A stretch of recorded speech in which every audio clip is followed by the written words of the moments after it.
This class has a specific focus.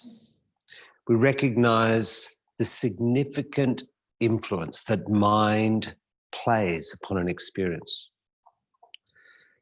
To you and I, in simple terms, we feel pain in the body, and we would say there's an injury, there's a site, and whether an injury or a stimulus is the word that's used.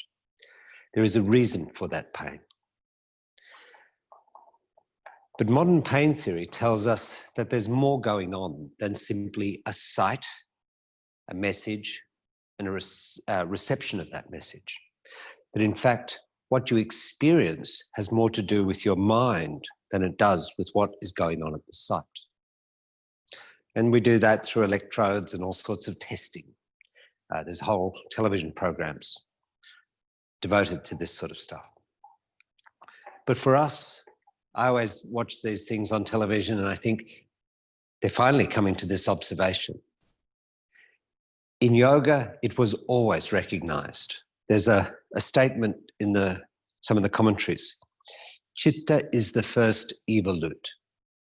And what it's saying is that I look at myself and I say, I'm a body, and as I grow from childhood to adulthood, I get thoughts and I become more evolved. But in yoga, it's the other way around. It's said that you are a consciousness and you have a body which is constantly changing, but the consciousness, not just the thoughts that sit in the foreground and the plans and the memories, this is all has a very specific term called manas. Mind, manas. I think of my mind as me. It appears to be that I have thoughts and that I talk to myself. And in yoga, we question that. Fundamentally, we question that. Am I my thoughts?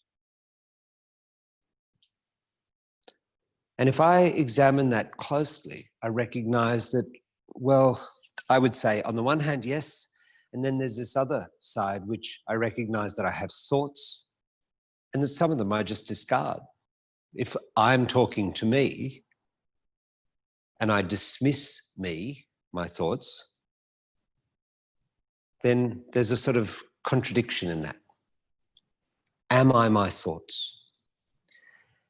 And fundamental to what we do in a practice is, within our system, is we start by observing sensations.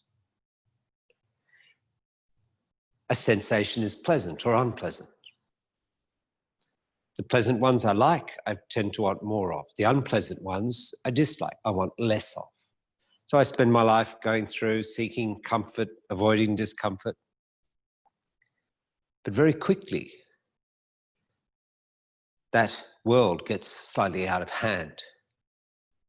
I can't guarantee that today, when we go out, we're going to have a good time, so I avoid it. Your world would shrink significantly and quickly. And so every day we do defer our thoughts and our emotions in order to have experiences. But in yoga, we should study that. And when and as we work in the practice, it is what I ask you to do every time we practice. I bring up, put you in an asana, I bring up a sensation. We can adjust and adapt those sensations. But the second element, not just the sensation and the adjustment, but actually observing yourself in relation to what you experience.